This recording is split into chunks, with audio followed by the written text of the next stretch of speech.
Tokyo Drifter, yeah, Tokyo Drifter. You won't see me coming like Ichi the Killer. Tokyo Drifter, yeah, Tokyo Drifter. What's up, everybody? Welcome to Horror Corridor. We're doing a live interview here with Draco. What's up, man? Doing great. How about you, Ian? Pretty good. We had an exciting night last night at the return of the Slaughterking Fest, you could call it, because there was like 9 artists on there, and we went till 2 o'clock. Yeah, tell me a little bit about your experience there.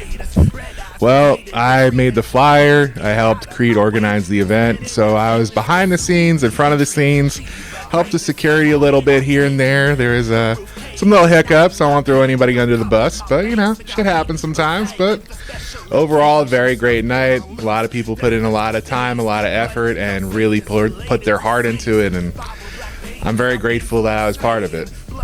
Hell yeah. Yeah, it was exciting because we actually got to see Bloodshot and Concrete in their hometown, Bremerton. So in the stomping ground. So you and me both got to experience that for first time, right? Yeah, well, you've seen them many times in the past. Tell me about some of the times you've seen Bloodshot and Concrete. Well, the first time I saw Bloodshot and Concrete was in Dallas, Texas, in the small room for this venue called Tomcats. I don't know, have you ever been to Dallas before? Never. I don't even think I've been to Texas other than like a layover. Okay. So the way a lot of these venues in Texas work is that they have the entrance kind of like small room, and then they have the big room where they like book like big bands. Stuff that you have to pay like over $100 to see sometimes. Yeah. So like we're sharing spaces with these people. And like, I don't know, I feel like there was like fish being stored in the Tomcats room we were in, because we all left just smelling like fish, just stank to high heaven. I think the only thing I ate that day was like a Twix bar and like one of those big Texas like cinnamon rolls. Oh yeah. And it was melted because it was in a little vending machine. That's terrible show. Right.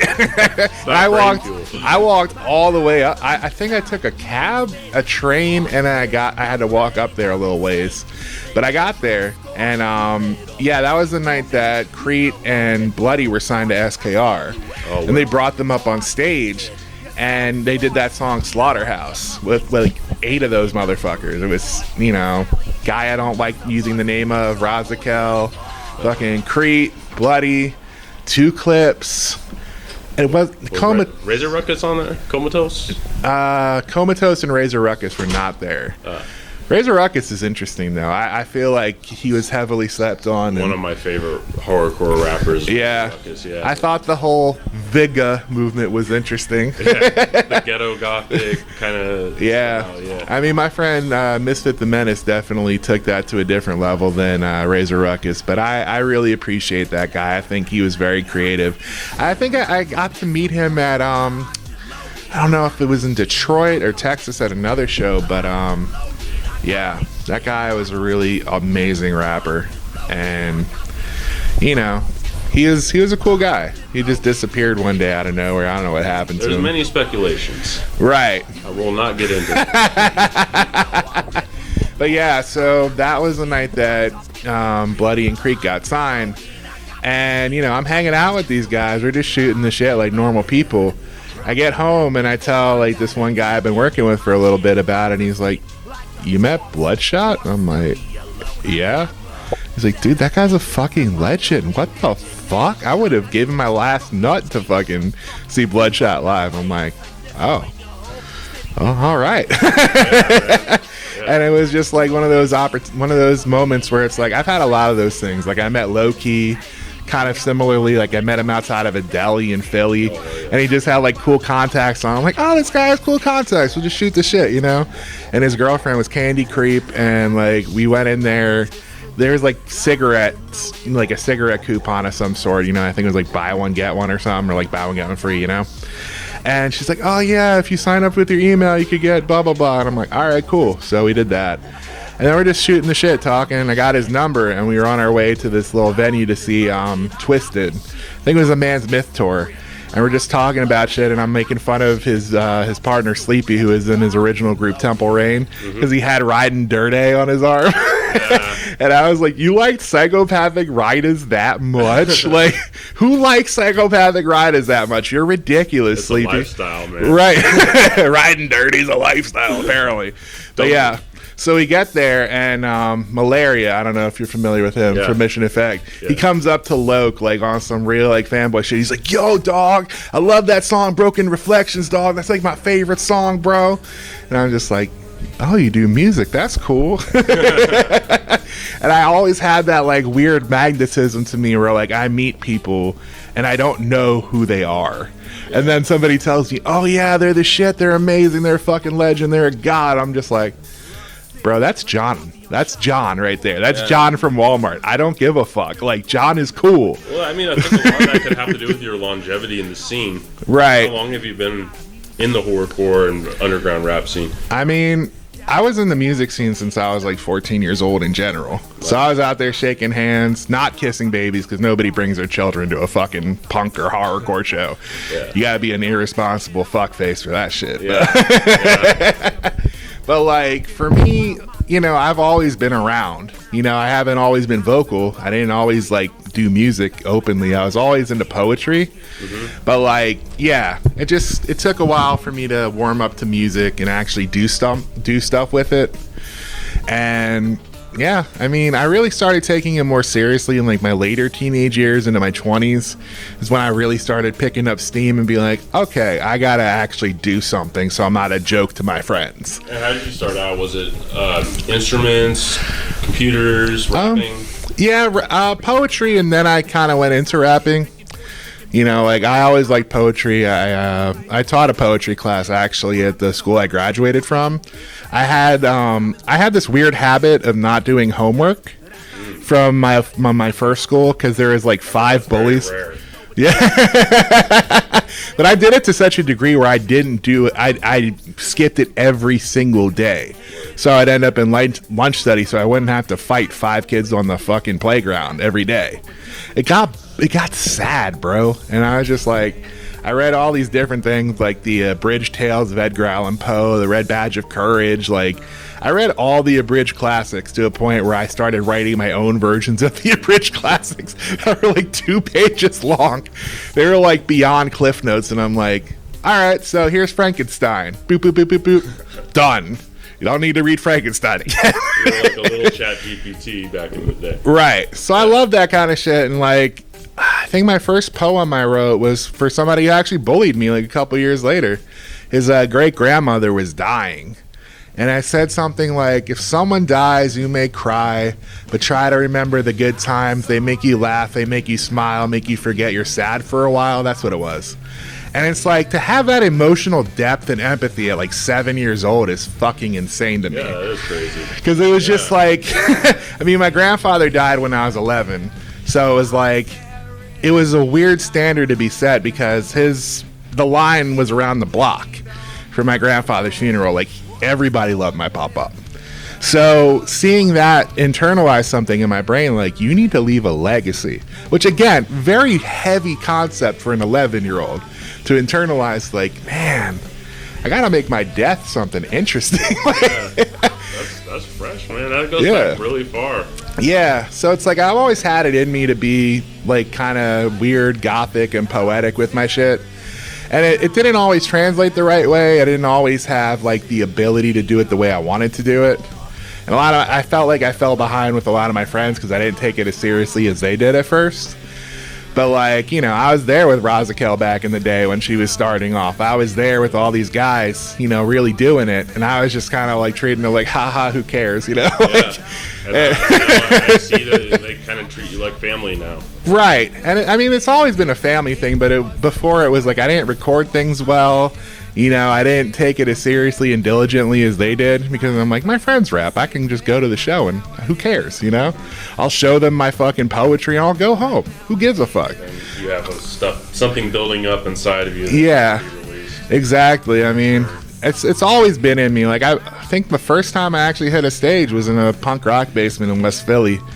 and there's this group like whining about having diabetes. I don't know. It really bothered me for some reason. He like had like a whole like feel sorry for me that I have diabetes song, so I like impromptu just fucking rap battled the guy. I was like, you have, what was it? You're diabetic? That's pathetic. I just go in on the guy, and like it wasn't great, but I won the crowd over, and I remember that feeling was so amazing to me that I was like, I need to keep doing this somehow. Like it made me higher than like the drugs that my friends were doing, like smoking weed and drinking. Like I had fun doing that shit. I love just sitting outside shooting the shit with people, and then like seeing 2 out of like the 10 bands that were on the bill, you know. But that was always my thing. Like I would try to shop for like a punk rock band because I just have like a binder of lyrics. And like people were like, oh, this is kind of similar to what I do. I'm like, oh, cool. I should have left this at home. So what would be some of your main influences from the very beginning and then up to now? Like what's keeping you driven musically now?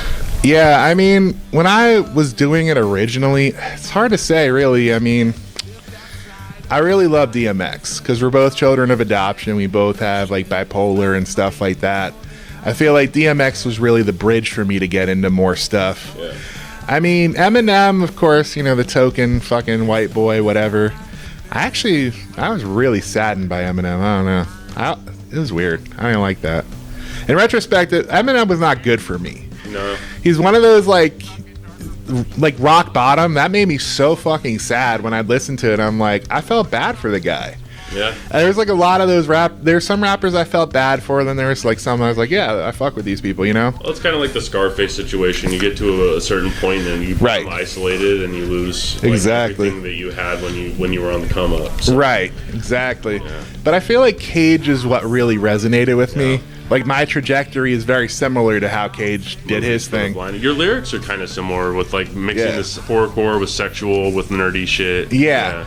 And I feel like for me, when it comes to sexual stuff, it's like it's commonplace for me because I grew up in like the punk rock, the juggalo world, goth industrial. So it's like everything is very fast. Yeah. Everybody's very loose with their sexuality. Everybody talks about it openly, like, oh, yeah, do you see that bitch I fucked? Yeah, oh, she's right over there. Hi, Brenda. You know, even like, transfers to the juggalo scene. It's a very lack of shame. Right. And lack of caring and just knowing that, you know, you can do whatever you want as long as you don't harm anyone. Right. I mean, I felt bad for some of my friends in the gothic industrial scene because they got dogged out a lot. Like, you know, they're like, there was this one night called Nocturne in Philly that was like an all-ages event, and people had what they called their Nocturne rep, you know, like you did like weird shit at the club, you know, like you fucked in the bathroom or whatever because it was unisex, and like, I don't care. I honestly don't care. A lot of my friends are sex workers. A lot of my friends are go-go dancers, strippers. Like, I know the differences. I know the difference between an escort and a hooker. I know the difference between an e-girl and, you know, someone who's been in the industry for a long time because I have those friends. I show these friends that music. I'm like, would somebody at your club dance to this music? Would somebody at your club enjoy this music? Do you enjoy this music? So it's like I feel obligated to the women in my life to actually bounce things off of them instead of just making something reckless. That's cool.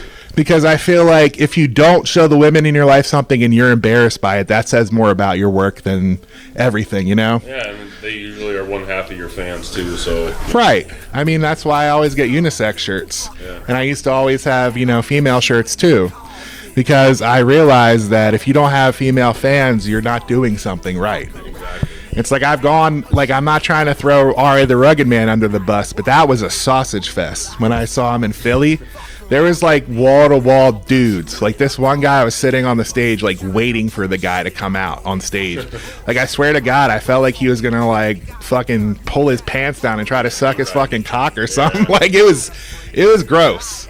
And I'm bi, and I'm like, that's fucking weird. Like, it's weird. Yeah, you gotta make sure you're not meat riding too hard. You know, Exactly. I'm always checking myself on that, especially when I'm hanging around you guys. Yeah. Nah, dude, you're really cool. You're chill about things, and I appreciate you for what you do. I think it's amazing. And your level of fandom is something that I feel like people should aspire to. It's something that I've dedicated myself to in my fandom, but mine is more subtle in the sense that people don't know the things I do when I do them. I like taking a step back, like the one girl that was like one of Ludo's friends. I was just hanging out with her outside. I didn't tell her I rapped. I didn't say nothing. And then I got on stage and I got off. She's like, what the fuck? Yeah, and like also you do a lot of flyers and graphic design, stickers, posters, stuff like that. You want to talk about that a little bit? Yeah, I mean, that became more of a necessity for me over the years because I just couldn't really afford like getting graphics from everybody. So like I started doing my own album covers, my own flyers. When I worked at Wicked Intent Radio, I made my own flyers because I got tired of my partner, Killa Satan, at the time, always having to have the burden of it. But basically, like, that all started doing that, really. Like, I loved Photoshop ever since I was, like, a teenager. I'd just fuck off and open Photoshop and, like, edit random photos of, like, artists that I liked, like Gigi Allen and, like... Has AI crept into your work yet at all? Very loosely. Like, I don't really fuck around with AI too much unless it's stock. Like, like I will pay for stock. Like, straight up, I will pay so I have the rights for it. I don't fuck around with, oh, I generated this so it's mine. That's one thing I really liked about HorrorCorridor is how tactile it was. So I love the people that kind of keep holding on. Concrete gets his art made by artists and stuff like that. But I do also see that HorrorCorridor doesn't make any money. So you need some sort of art generator that's not going to cost a lot of money for everybody. Right. But it's also, you got to understand that algorithm doesn't always define greatness. Like people like the handmade touch, something that other people can't have, that they can't access. Like, don't get me wrong, I guess if you were a fucking code nerd or something, you could change everything the way I do it, and maybe it'd be impressive, maybe it'd be terrible.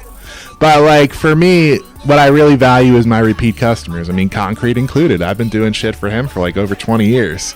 I don't go throwing it around like it's big dick swinging. I've been doing fucking graphics for him forever though. Like, two for things that me and him had been doing, and right. So much better than the shit I did. You probably saw the one I made beforehand, and then we handed it to you, and you worked your magic, and then it was incredible. My last question: anybody you want to shout out? Just any shout outs or words of wisdom from you? I definitely want to shout out Bloodshot, Concrete, and Pacific Northwest has been really kind to me.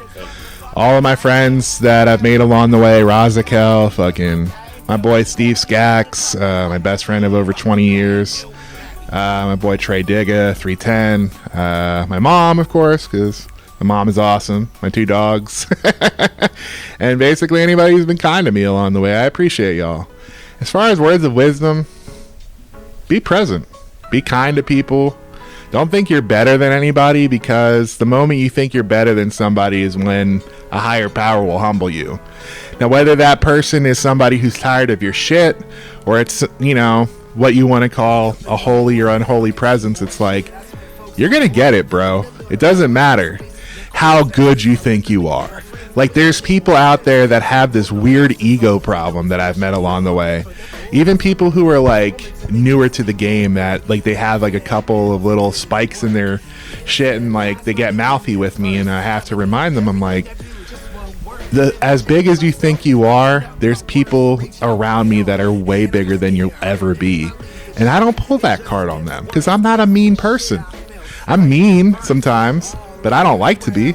Yeah, just keep it humble. You gotta basically make sure everyone else is humble as well, because if somebody gets too big for their head, people sniff it out right away and kick them out of the scene, out of the show. You know what I mean? Like, nobody wants that person that always wants to be the main character. Yeah, don't be a dickhead, bro. That's my word of advice. Do not be a dickhead, because people will eventually not give a fuck. Regardless, people will not give a fuck. Period. You will have a 5 to 10 year gap where you can win consistently, if you're lucky. sometimes people only get that 3-year fucking time skip, and it's like everything goes so fast, and then it just kind of goes down. But yeah, if you can get 2 people watching you live in 2025, that's a success, because it's not the same as it used to be 10, even 20 years ago. 20 years ago was really nice. People actually came out, but if you can get anyone to watch you, that's great. And it's good to not be a diva and need to have to play a sold out show every single time, or you're not playing it. yeah, I mean, just always remember where you came from, because you can always go back. Like Henry Rollins always said, he's dreading the day that he has to go back to TCBY, or was it TCBY or Haagen-Dazs. He's dreading the day that he has to go back to his shitty job at Haagen-Dazs. The guy's a fucking probably billionaire at this point, and he's still worried that one day he'll be so unsuccessful and forgotten that he'd have to go back to Haagen-Dazs. And I think that's like a level of humility and self-examination that people should strive for, because you don't know. Yeah, no, I like that. You got to be thankful for what you have, and you can't just let it go. Especially, like a music career, a job, or whatever. Well, thank you so much for doing the interview, man. And it was really nice to meet you in person. And hopefully we bump paths again. And thanks for coming on Horror Corridor. Thank you for having me. I really appreciate you. I appreciate your time and your platform and everybody that you brought on. All right. Peace.